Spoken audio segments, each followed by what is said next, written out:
मित्रों नमस्कार। आज हम जिन मुद्दों पर बात करना चाह रहे हैं वो मुद्दा है राहुल गांधी के संसद में बोले गए वक्तव्य को लेकर। राहुल गांधी जी ने पहली बार संवैधानिक पदों पर स्थापित होते हुए पहला उन्होंने संसद भवन में अपना भाषण दिया।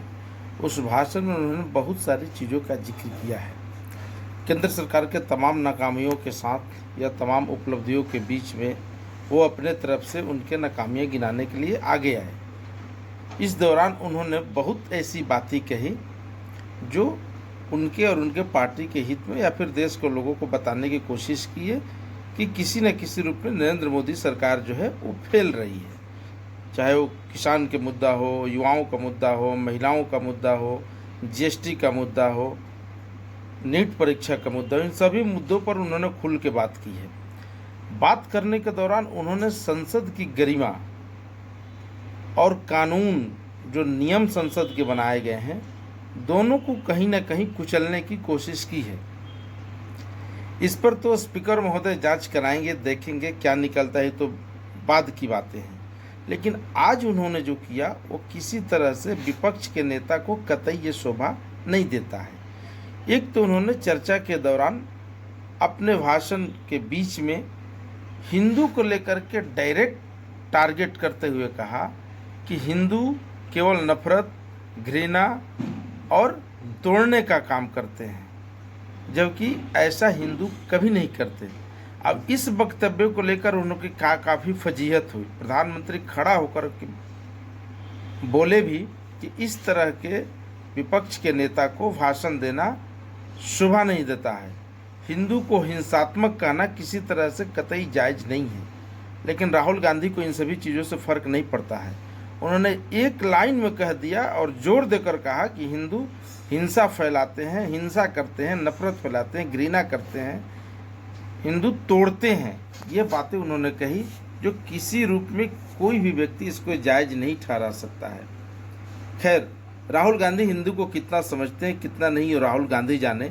लेकिन राहुल गांधी के आप पृष्ठभूमि और उनके खानदान को आप देखें, जो उनके पूरे परिवार है उसको आप देखें, तो किसी रूप में राहुल गांधी हिंदू नहीं हैं।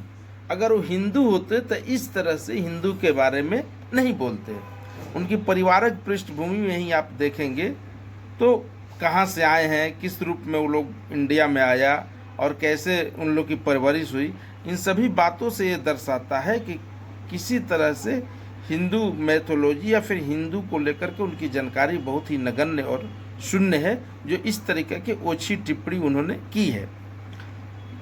कई तथ्य संसद भवन में रखे, संसद के पटल पे रखे हैं जो कि तथ्यात्मक नहीं है, जो सही नहीं है, जिसको आदरणीय गृह मंत्री जी ने टोका, रक्षा मंत्री ने टोका, ये आयुष्मान, इसके अलावे कृषि मंत्री ने टोका। तो इन सभी तथ्यों की जांच होगी। जांच के आधार पे फिर उनको उसका फलाफल मिलेगा। क्या होगा उनके साथ, क्या नहीं होगा, ये तो बाद की बातें हैं। लेकिन इस तरह से संसद में अमर्यादित होकर भाषण देना संसद की गरिमा को तार तार करता है। राहुल गांधी को आगे से इन सभी बातों को ध्यान रखना चाहिए और देश के किसी भी संसद में खड़ा होकर के देश के किसी भी हिंदू, मुस्लिम, सिख, ईसाई किसी भी धर्म के बारे में बोलना, किसी के बारे में व्यक्तिगत तौर पर टिप्पणी करना। प्रधानमंत्री को तो कई ऐसी बातें बोले जो डायरेक्ट उनके दिल में चुभे लगे। उनको लग रहा था कि इस तरह के भाषण दे करके वो संसद भवन में गरिमा को नहीं मेंटेन, विपक्ष की गरिमा को मेंटेन नहीं कर रहे हैं, बल्कि वो डायरेक्ट बीजेपी को हिट कर रहे हैं। ठीक है, उनका काम है हिट करना, हिट करें, लेकिन व्यक्तिगत तौर पर इस तरह से आरोप लगाना या छेप लगाना, धर्म पे बोलना, किसी को सार्वजनिक रूप से हिंसात्मक कह देना, ये सब कतई नहीं उचित है। इन सभी चीज़ों से उनको बचना चाहिए। और अब इस पे जनता तय करे कि जितने हिंदू उनको वोट दिए हैं क्या वो सही है, गलत है। आगे उन्होंने पूरे दम्भ, उनके भाषण में कहीं ना कहीं दम्भ झलक रहा था।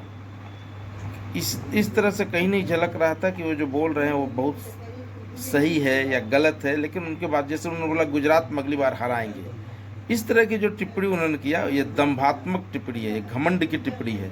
आगे क्या होगा तो जनता के गर्भ में है। और जनता इस बात को बताएगी कि हाँ आगे क्या होगा। इस जनता ही सर्वोपरि लोकतंत्र में होता है।